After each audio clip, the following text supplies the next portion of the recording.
A graça e a paz, meus irmãos. Deixa eu trazer alguns avisos para vocês.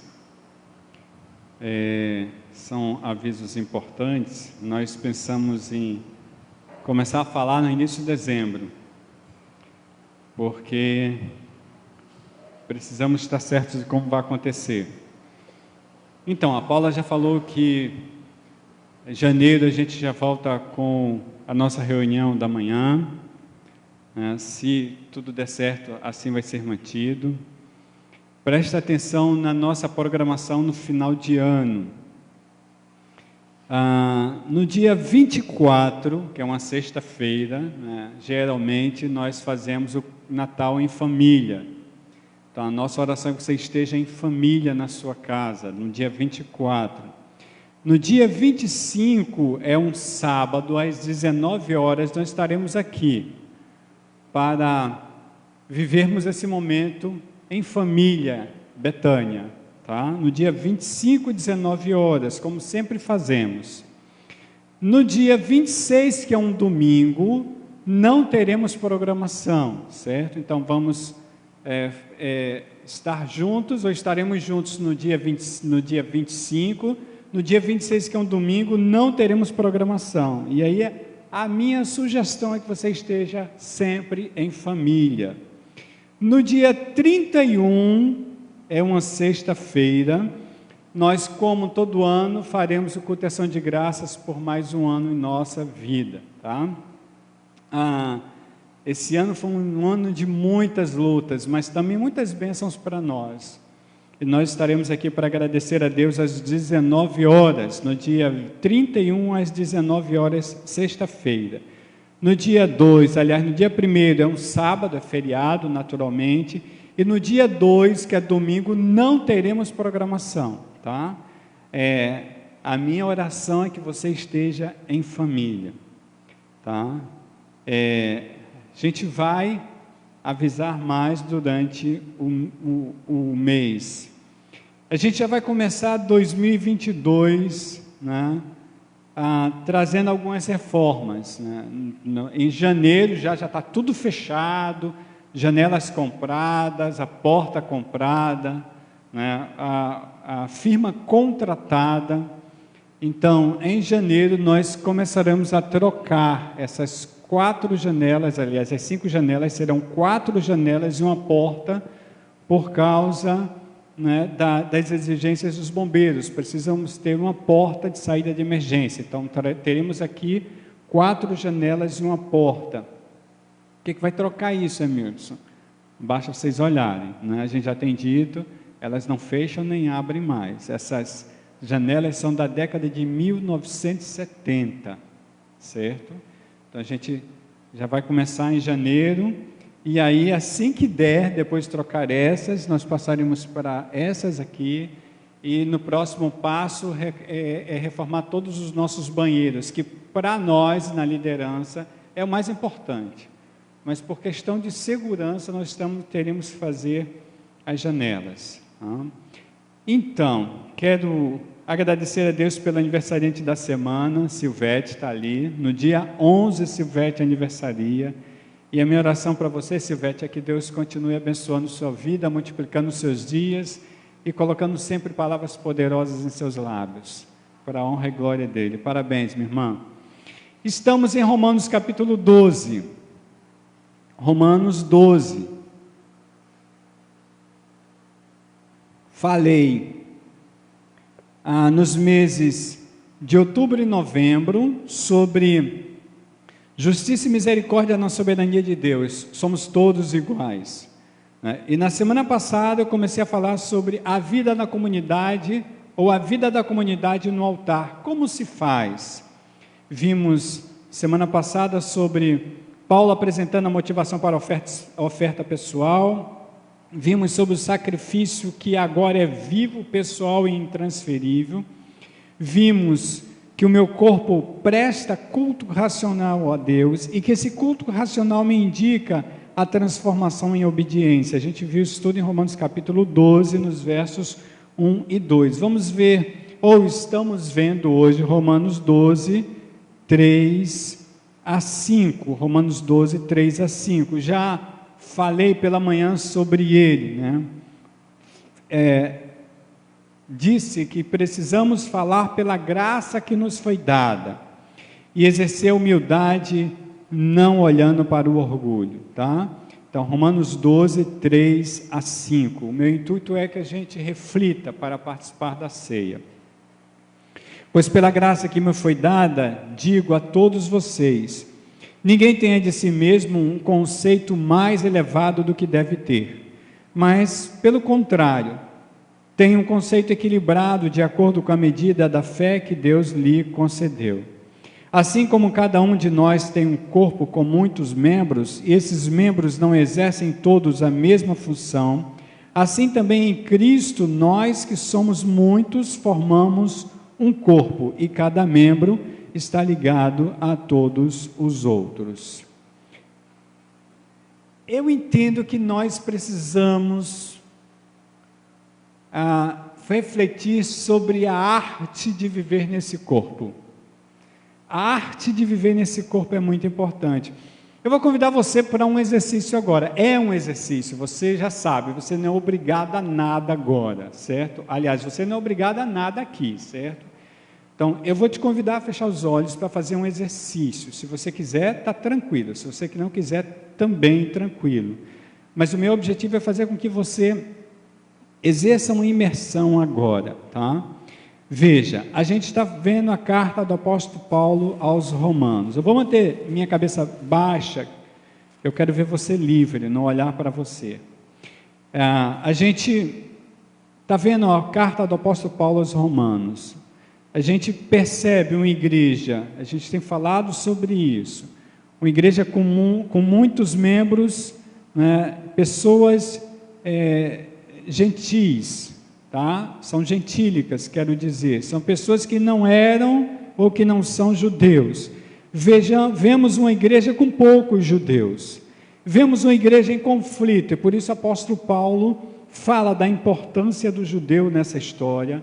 Ele fala sobre a eleição de Deus para os judeus, né? Ao mesmo tempo ele traça que ele fala que o judeu é igual a qualquer outra pessoa, né? E ele vai falando sobre isso. Romanos capítulo 12, ele entende claramente que precisa falar num todo como a igreja. E eu vou propor um exercício a você agora. Imagine-se parte da membresia da igreja em Roma. Imagine-se. Eu não quero que você imagine o que é ser romano. Tentar levar você a imaginar que você é parte dessa igreja em Roma. É uma igreja onde grande parte é composta de gentis, gente que não faz parte do povo judeu, né, com todos os seus costumes anteriores, jeito de ser, né, geralmente cultura pagã. Da mesma forma, poucos membros têm sua origem na cultura judaica, mas são pessoas ensinadas na lei, certo? Ensinadas nas regras, nos detalhes, né? Nos mínimos detalhes da lei. Entendo que essas pessoas entendiam claramente que se misturar é se contaminar. O judeu pensava assim: se for me misturar com eles, eu me contaminarei, certo? Tem um jeito específico de adorar a Deus. Tá? E aí de repente você começa a conviver com tudo isso, com todo esse povo. Você recebeu um convite de alguém e começou a visitar essas casas, né, onde essa igreja se reúne, e aí você começa a conviver com tudo isso, né? Você chega e ouve alguém dizer que todos são iguais e fazem parte do mesmo corpo, e aí você começa a imaginar que você faz parte dessa igreja também. Poucos judeus, né, com sua cultura local, muitos gentis, com sua cultura geralmente pagã. Então, Romanos capítulo 12, nos versos 4 e 5, aí se você quiser pode abrir seus olhos, quem está de olhos abertos. Romanos 12, 4 e 5, o apóstolo Paulo diz assim: assim como cada um de nós tem um corpo com muitos membros, esses membros não exercem toda a mesma função, assim todos em Cristo, assim também em Cristo, nós que somos muitos, formamos um corpo, e cada membro está ligado a todos os outros. O que o apóstolo Paulo está dizendo? Que você, que foi inserido ou inserida nesse exercício, faz parte dos judeus. Da mesma forma, você faz parte dos gentios. Tá? Você faz parte desse corpo. Tá? Nesse sentido, eu queria te confrontar, porque eu tenho sido confrontado diariamente esses anos todinhos, né? E vocês conhecem a minha história. Primeiro eu fui muito tolhido, né? Depois que eu vim para Betânia, eu comecei a falar, algumas pessoas estranhavam o que eu falava, e algumas coisas aconteceram, mas né, de uns anos para cá eu realmente tenho sido muito confrontado pela palavra de Deus. Eu quero te confrontar. De repente você entra nessa igreja, né? E aí você, de repente, sabe que alguém que está ali era um matador, já tinha matado não sei quantos, era um matador. E aí você diz assim, mas esse matador era um matador convertido?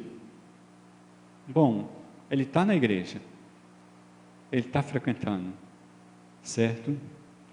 Então vamos lá, você entra nessa igreja e tem ali um matador.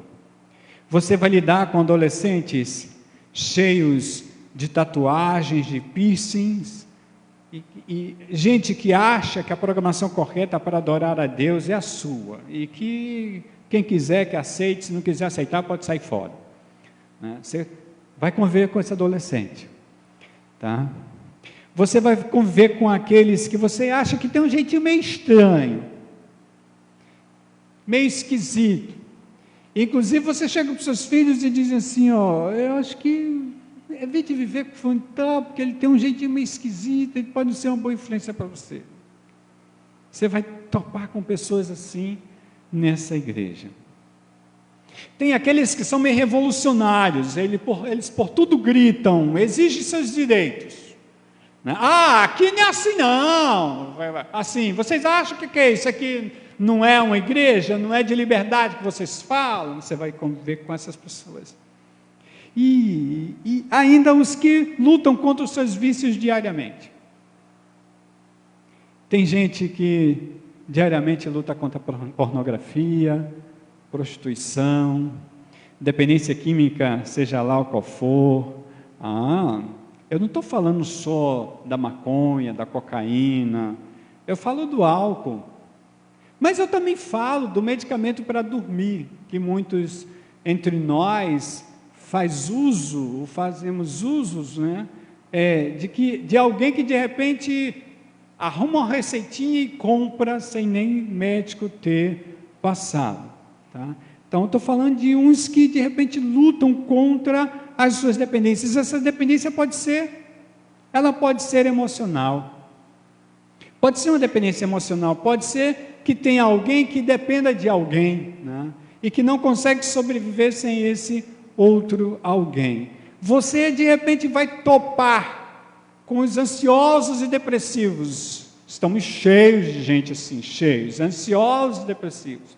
Eu tenho gente aqui que eu digo assim, quero falar com você, e aí não espera 10 minutos, já está ligando para saber qual é o assunto, né? Eu lembro de uma história, uma vez eu cheguei para uma irmã na porta da igreja, né? Isso faz muitos anos, né? E aí irmã, estou precisando falar com você, e foi uma agonia, porque ela me aperreou a semana toda. Aí, quando eu parei para conversar, eu perguntei, por que você me aperreou a semana toda? Uma coisa tão simples. Ela disse, não, porque eu aprendi que quando o pastor chama é para dar bronca, então eu achei que eu tinha feito coisa errada, né? Então, a gente tem gente ansiosa, gente depressiva, temos os que geralmente ficam de fora, por causa de suas coisas estranhas, né? Eu conheço pessoas que têm coisas estranhas, né? Jeito de falar, medo, pensamento diferente daquilo que você possa pensar, ações espalhafatosas, gente que fala baixo demais porque é tímido, gente que fala alto demais porque quer chamar a atenção, gente que precisa se impor, gente que não consegue ir adiante.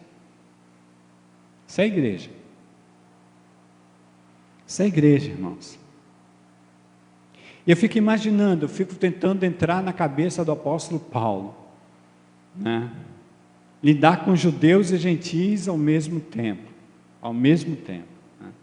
Tentar conversar com os judeus e dizer para eles, a história aqui não é bem assim, né? Você está na lei, mas a gente está falando de graça. Tentar chegar para o gentil e dizer, você tem que ter paciência com eles, olha, eles vêm de um momento de muitas regras, eles são muito certos, porque aprenderam que ou vivem na regra, ou então terão problemas. Vivem na regra ou terão problemas. E eu fico imaginando como o apóstolo Paulo convivia com tudo isso, né? Veja, 1 Coríntios capítulo 12, nos versos 22 e 25, 1 Coríntios 12, 22 a 25, quando o apóstolo Paulo diz, ao contrário, os membros do corpo que parecem mais fracos são indispensáveis. Os membros que pensamos serem menos honrosos, tratamos com especial honra. Os membros que em nós são indecorosos, são tratados com decoro especial. Enquanto os que em nós são decorosos, não precisam ser tratados de maneira especial. Mas Deus estruturou o corpo, dando maior honra aos membros que dela tinham falta, a fim de que não haja divisão no corpo, mas sim que todos os membros tenham igual cuidado uns pelos outros. Então você foi chamado para cuidar de mim. Sabia disso? Eu fui chamado para cuidar de você. Isso é o corpo de Cristo, né? É interessante que a gente passa anos falando, e as pessoas estão tão acostumadas à religiosidade que elas não entendem isso. Elas continuam vindo para o templo feitos por mãos humanas, onde Deus não habita, para participar da ceia todo mês, né? Mas elas, em sua maioria, não conseguem entender o que está escrito aqui. Aqueles mais fracos são os que precisam mais de cuidado. E geralmente os mais fracos, o que é que nós fazemos? Você não pode ficar aqui não, aqui é lugar de perfeito, porque Deus quer perfeito. Então, eu sempre falei, interessante, a gente vai lá no centro da cidade falar para um homossexual, para prostituta que estão ali se prostituindo, para os moradores em situação de rua que estão se embriagando, né, que estão brigando, mas se eles de repente entrarem, participarem e começarem a fazer parte entre nós não vamos aceitá-los. Aí a gente já começa a entender que eles precisam ter um tratamento diferente. A gente vai lá buscar vocês, mas quando vocês entram aqui tem que ser diferente. Vocês agora vão ter que andar nas regras, né? Sempre que eu falo isso, tem alguém para me perguntar, e você não acha que tem que mudar? Não, eu digo, eu não acho nada, porque quem tem que achar isso é o Espírito Santo, não sou eu quem vai mudar ninguém. Eu faço o convite, mostro como é que acontece, e é o Espírito Santo quem faz isso. Tá? Romanos capítulo 15, nos versos 1 a 3, Romanos 15, 1 a 3, e aí eu quero trazer Romanos 15 de novo, já trouxe hoje pela manhã, estou trazendo agora, mas a gente vai aprofundar um pouquinho mais à frente sobre isso, né? O apóstolo Paulo diz assim, nós que somos fortes, devemos suportar as fraquezas dos fracos, e não agradar a nós mesmos. Cada um de nós deve agradar o seu próximo para o bem dele, a fim de edificá-lo. Pois também Cristo não agradou a si próprio, mas, como está escrito, os insultos daqueles que te insultam caíram sobre mim. Eu fico olhando o evangelho atual, aqueles que eu estou falando muito neles, né? Aqueles do TikTok, aquilo que eu estou chamando de profetas do minuto, né? Eu vejo muito isso acontecer. O evangelho que tem sido pregado atual não é um evangelho onde a gente tem que suportar os fracos, não é um evangelho que a gente tem que acolher os necessitados, é um evangelho que diz, não, você precisa ser melhor, cada vez melhor, e se não tiver alguém do seu lado, na sua estirpe, se separe dele. Porque você tem que ser cada vez melhor. E ser cada vez melhor para Cristo é simplesmente se desfazer dos outros. Não, porque Cristo quer cada vez melhor para você. Será que é esse o evangelho que Cristo está falando?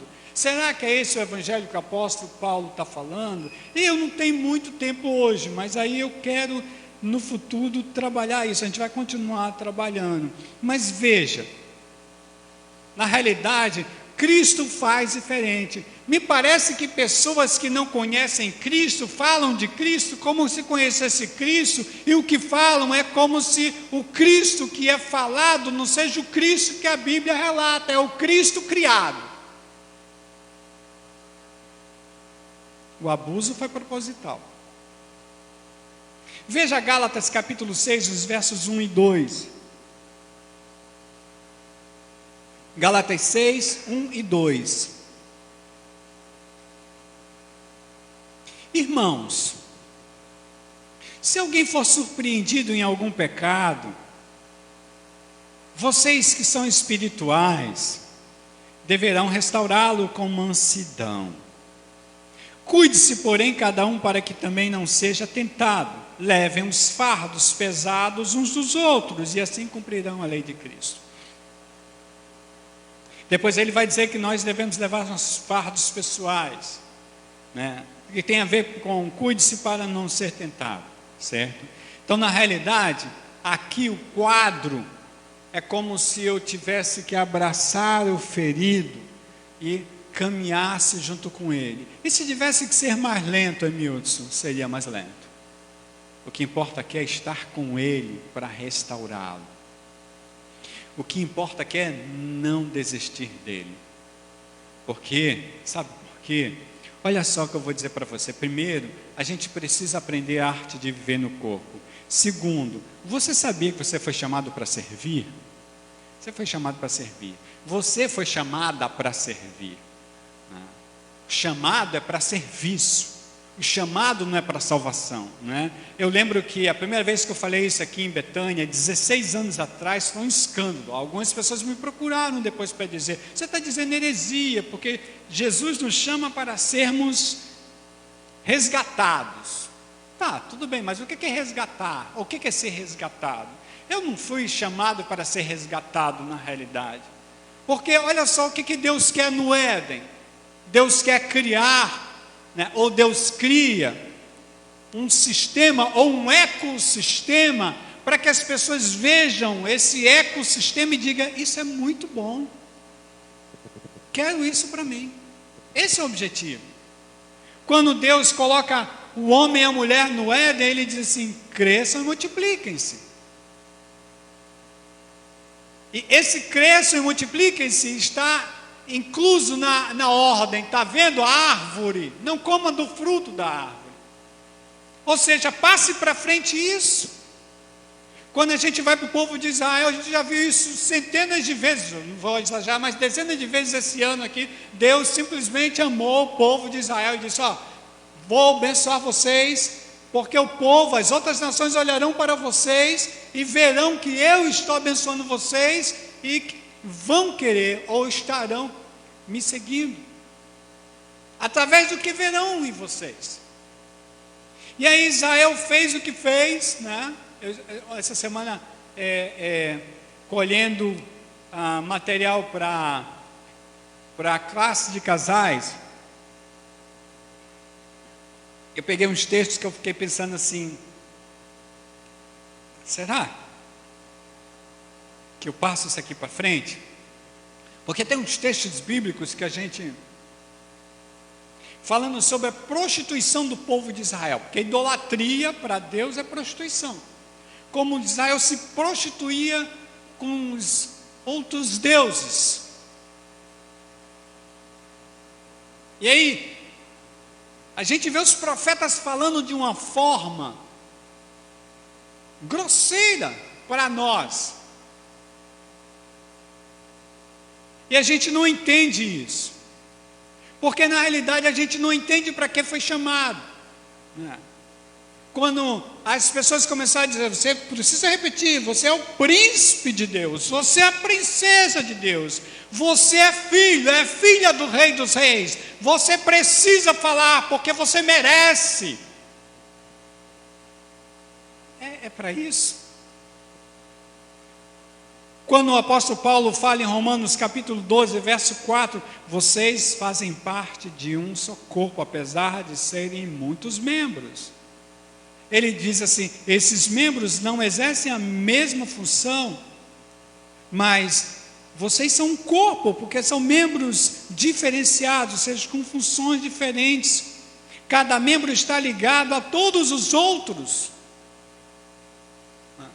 Quando eu entendo isso, eu começo a entender que eu não sou sozinho.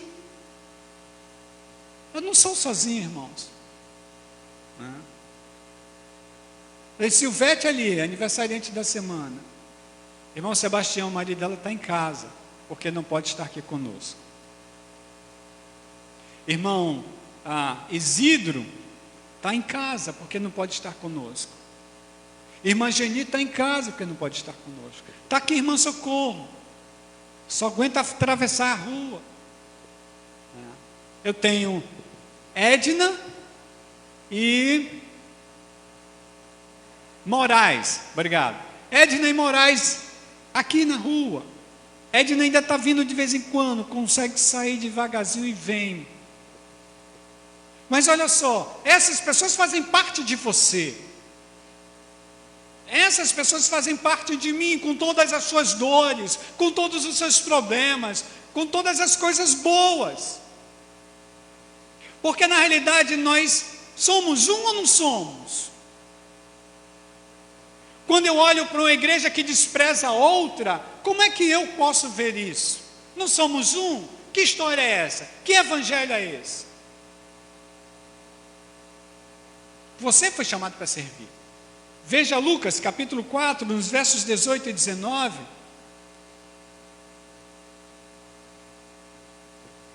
Quando Jesus Cristo sai do Monte das Tentações, impulsionado pelo Espírito Santo para isso, né? E aí o texto seguinte relata que ele entra numa sinagoga e dão um livro para ele ler, é o livro de Isaías.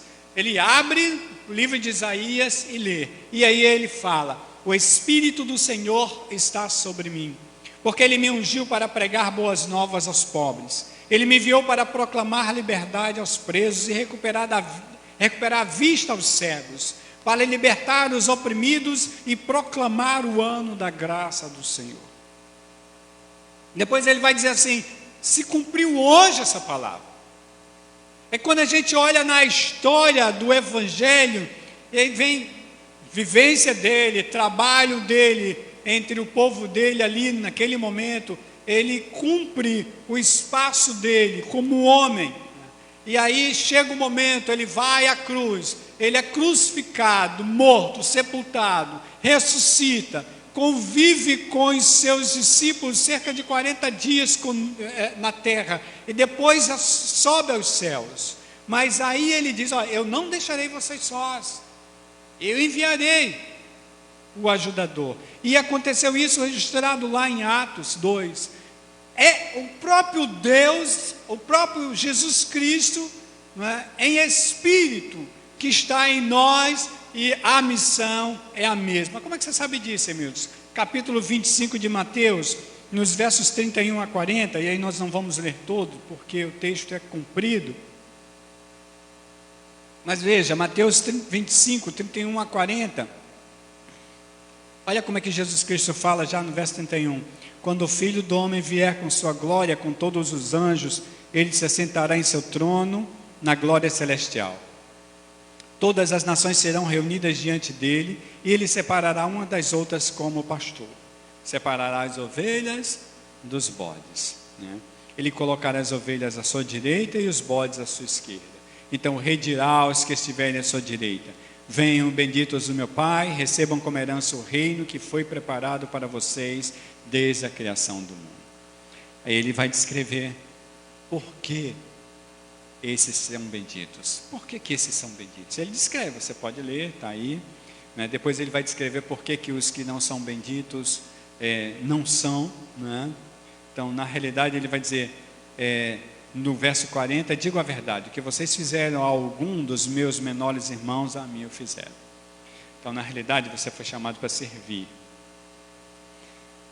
eu entendo que salvação é consequência. Não consequência do serviço, mas consequência da consciência, né? De alguém que entende claramente que não está aqui só para viver essa salvação, né? Eu não estou aqui só porque sou salvo, eu tenho uma missão, né? E aí eu quero continuar, porque tem pouco tempo, em João capítulo 13, nos versos 1 a 17, João 13, 1 a 17, essa história vocês todos conhecem, né? Vou só contar. Um pouco antes da Páscoa, Jesus entende claramente que seu tempo chegou, e aí no verso 1 já ele diz que, tendo amado os seus que estavam no mundo, amou-os até o fim, né? Original a gente poderia dizer que Jesus amou-os perfeitamente, né? O jantar da Páscoa estava sendo servido, a gente está vivendo a história do momento que a gente está relembrando, tá? O jantar da Páscoa estava sendo servido. No verso 4, o texto relata que Jesus levantou-se da mesa, tirou sua capa, colocou uma toalha em volta da cintura, ou seja, ficou nu, gente, ficou nu, né? Então, colocou uma toalha em volta da cintura, depois disso derramou água numa bacia, começou a lavar os pés dos seus discípulos, enxugando-os com a toalha que estava em sua cintura, tá?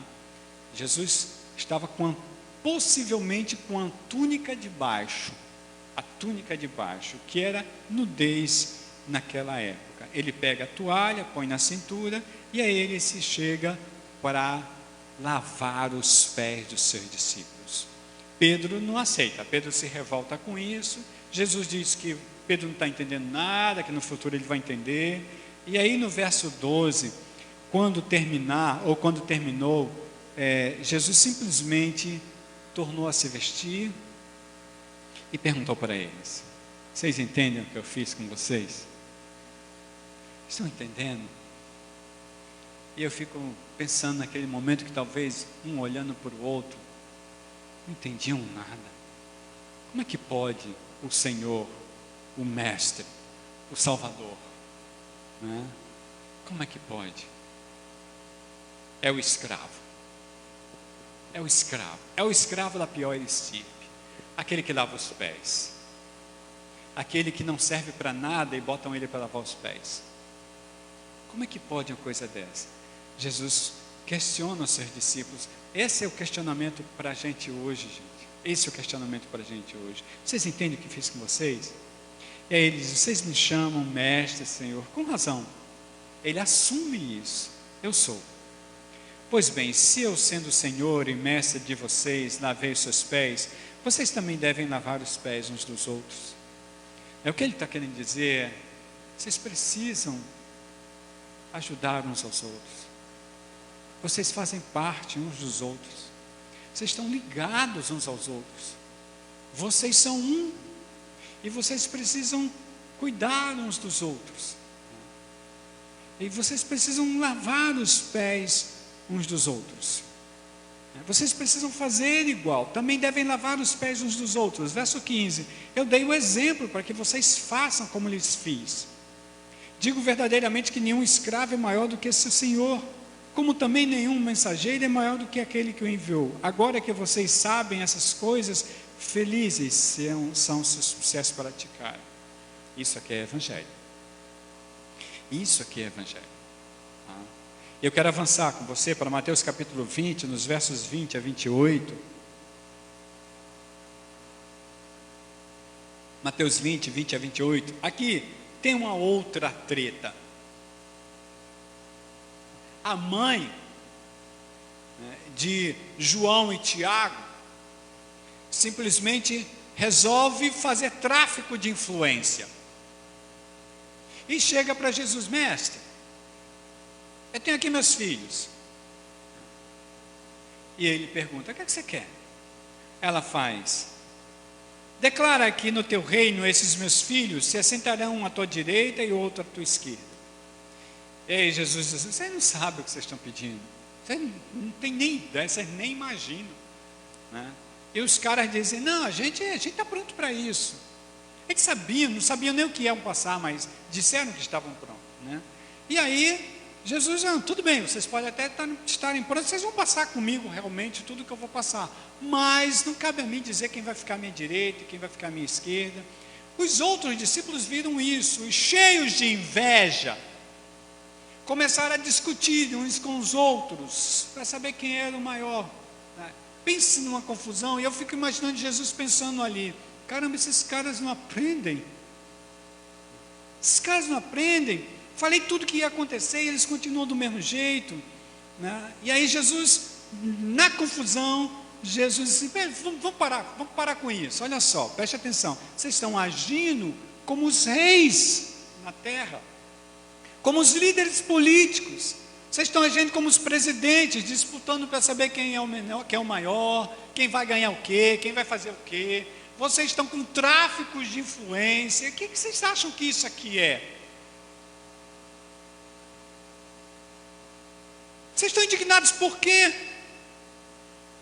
E aí no verso 25, aliás no verso 28, Jesus diz, antes, vamos para o verso 26, não será assim entre vocês, ao contrário, quem quiser tornar-se importante entre vocês deverá ser o servo, e quem quiser ser o primeiro deverá ser escravo. Eu fico vendo um bocado de gente crente, envolvido com política partidária, querendo ser melhor, cheio de inveja, cheio de problema, botando os outros para trás, e dizendo que está agindo em nome de Deus.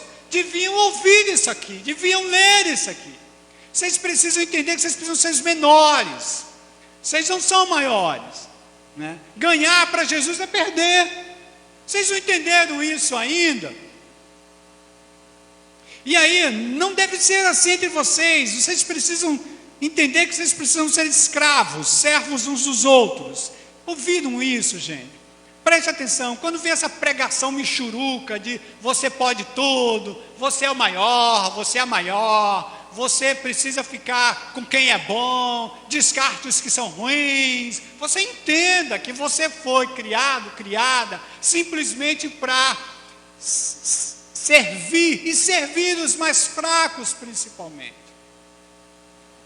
Aquele que está no teu pé, aquele que está te beliscando, falando mal de ti, é esse mesmo. Ele diz assim no verso 28, o Filho do Homem não veio para ser servido, mas para servir e dar sua vida em resgate por muitos. Irmãos, participar disso aqui é ter consciência disso aqui. Vou repetir. Participar desse momento é ter consciência disso. Precisa ter consciência disso. Se não tem consciência disso, não tem consciência de evangelho. Paulo fala sobre esse serviço aos romanos, nos versos 6 e 7, a gente está em Romanos 12, 6 e 7, ele fala dos diferentes dons. A gente não é meu objetivo aprofundar isso, né? Ele diz, nós temos diferentes dons de acordo com a graça que nos foi dada. Já falei um pouquinho sobre isso hoje de manhã. Se alguém tem um dom de profetizar, usa na proporção da sua fé. Se o seu dom é servir, sirva.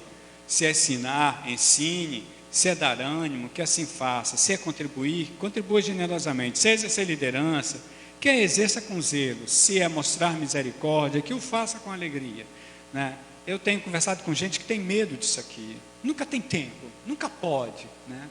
Eu fico imaginando, que corpo é esse? Que corpo é esse? Pastor, não tem tempo não, a vida é muito corrida. Que corpo é esse, irmãos? Que corpo é esse que, se for virtualmente, melhor? É só o que eu tenho visto. É muito bom assistir os cultos virtualmente. Realmente assistir, senta de bermuda, sei lá, do jeito que você quiser, né? Fica lá, ninguém está te vendo, só o rosto. Ou então alguns irmãos que cansam de dizer para mim, eu entro na igreja, sento na última cadeira, assisto, depois que termina eu vou embora, né? Eu não quero mais envolvimento com isso não. Está certo.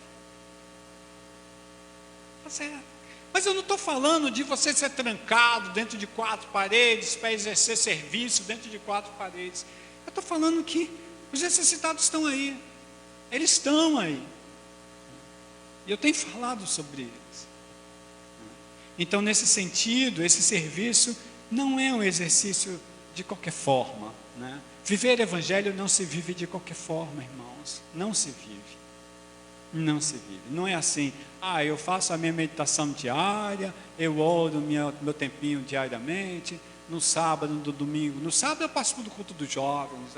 Legal, muito bom. Se tiver uma boa programação, eu estou lá. Se não tiver, só vou para a igreja que tem luz. Uma coisa que chame minha atenção, porque afinal de contas, né, eu sou jovem, então eu preciso, né? Só me compra quem me der o que eu preciso. Está certo. Mateus capítulo 25. E vamos nessa. Isso não se vive de qualquer forma. E o apóstolo Paulo fala, para encerrar, já estou concluindo, nos versos 9 e 10 em Romanos 12. 9 e 10 em Romanos 12. A gente vai aprofundar isso semana que vem. Ele diz assim: o amor deve ser sincero. Se ele diz que o amor deve ser sincero, ele devia estar captando um amor falso, né? E eu fico imaginando, o que é amor sincero, né? O que é amor sincero? Porque para mim amor é amor, né? Esse amor deve ser sincero. Se pode odiar? Pode, odeio o que é mal. Odeio o que é mal, né? O que é mal, irmãos? É tudo que vem parte do maligno. Isso é o mal, né? Eu não consigo entender como é que dois irmãos conseguem brigar por causa de política partidária. Isso é mal. Isso é mal, né? Eu posto algo no meu Facebook, e aí aparecem uns 10 falando mal de mim. Isso é mal. E aí ficam com raiva, né? Um dia desse eu fiz uma postagem e que caíram feito urubus em cima de mim. Aí eu disse, aqui não é lugar de religiosidade, vocês caiam fora, porque eu não estou nem aí para o que vocês pensam, entendeu? E aí, caramba, você não é crente, você é mal educado, você não respeita a gente. Eu disse, como é que pode? Vocês acham que vocês podem chegar na minha casa, fazer o que querem e não vão ouvir nada? Que história é essa? Vocês estão confundindo a história toda. Isso é maldade, né? Se eu fosse um cara puxado para a depressão, eu estava ferrado, porque vocês chegam para me esfaquear e vocês acham que eu preciso ficar no chão ouvindo vocês e chorando, pedindo clemência a vocês? O que vocês pensam? Isso é maldade. Como é que pode? Se você vê alguém sofrendo, em vez de você ajudar, vai lá e tá bom, tá certo, tem que ser assim mesmo. Esse amor tem que ser sincero, gente. Você larga a facada e diz assim, Deus te abençoe, que Deus te dê uma semana maravilhosa. Vai lá com a tua maldição para cá. Não tem maldição aqui não, vai com a tua maldição, né? Então, esse amor é sincero, odeiem o que é mal, apeguem-se ao que é bom. O que é bom? Boa, perfeita, agradável à vontade de Deus. Tá? Dediquem-se uns aos outros, olha só. Dediquem-se uns aos outros com amor prático. Primeiro, prefiram dar honra aos outros mais do que a vocês. É isso que o apóstolo Paulo diz. E o que o apóstolo Paulo diz é o que Jesus Cristo diz. Olha só, vocês precisam ser menor que o outro. Vocês não são maiores, né? Se vocês começam a entender que são maiores, esse orgulho, orgulho é maldição para vocês. Orgulho é idolatria pessoal. Eu sou o melhor, eu sou o maior, eu faço certo. Orgulho é idolatria pessoal, né? E aí, a gente precisa entender essas coisas. A gente lê pouco Bíblia e acha que Evangelho é bem diferente do que a Bíblia diz. Para concluir realmente, esse foi o problema na igreja em Corinto. Você pode acompanhar lá, 1 Coríntios capítulo 11, a partir do verso 17, né? Quando eles se reúnem para participar da ceia, né? E deixam pessoas de fora, se embriagam, se empanturram, né? E depois os pobres chegam e não tem mais nada. O apóstolo Paulo diz, vocês estão com fome, comam em casa. Né? Que, aliás, o apóstolo Paulo era bem direto de vez em quando, ele não tinha papinha na língua também, não. Né? Vocês estão com fome, comam em casa, porque aqui é lugar de comunhão, gente. Né? O que vocês estão participando não é comunhão. Né? Então, nesse sentido, a fala do apóstolo Paulo em Romanos 12, né? Entendendo claramente que judeus, gentis, são um só. Ele vai trabalhar com isso a partir de então, né? E a minha oração é que essa fala sirva para a gente. Nós somos um. 2022 vem aí. É ano de eleição. Eu espero que aqui nós não tenhamos... Vocês não vão me ver falando de política partidária em púlpito. Vocês sabem disso, vocês caminham comigo. Os mais antigos caminham comigo há 16 anos já. Vocês sabem disso. E sabem que eu não entro nessa. Mas eu espero que aqui nós não tenhamos racha, porque eu estou vendo famílias divididas por causa da política partidária.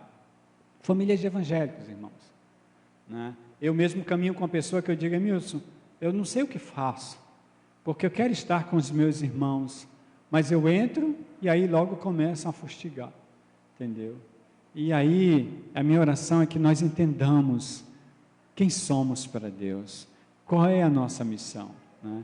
E sejamos literalmente mensageiros da paz. Obrigado, Senhor, por mais um dia, pelo privilégio de estarmos reunidos, porque o Senhor tem trabalhado nossas vidas, porque a Tua palavra é viva e eficaz, entende claramente as nossas intenções de mente e coração, porque o Senhor tem nos falado de forma bem clara. Muito obrigado, Senhor, porque eu sei que Tu estarás conosco enquanto nós estamos indo exercendo o discipulado, indo e falando, indo e curando, indo, é no caminho, tudo funciona no caminho.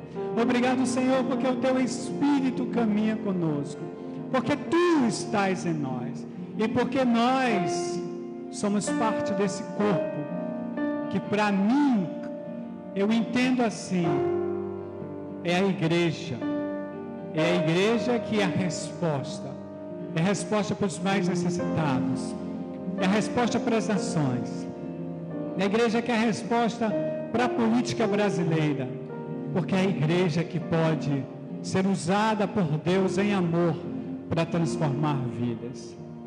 Que seja uma semana de reflexão, Senhor, para que entendamos o que Tu queres conosco. Vem, amado nosso, e faz de nós o que Tu quiseres. Envia-nos para onde Tu quiseres. Coloca-nos nos lábios as palavras que Tu quiseres. E faz o que Tu quiseres através de nós. Que o Teu amor, a Tua graça, a comunhão do Teu Espírito, muita fé, a paz, junto com as Tuas misericórdias, caminhe conosco para a Tua honra e glória. Assim eu oro no nome de Jesus. Amém. Que o Senhor abençoe cada um de vocês, abençoe e guarde, faça sempre resplandecer o rosto dele sobre vocês, que seja a fala de vocês rema poderosa do Senhor para a salvação de vidas. Para você que nos vê pela internet, que nos verá, que seja assim para você também. Vão em paz. Deus abençoe.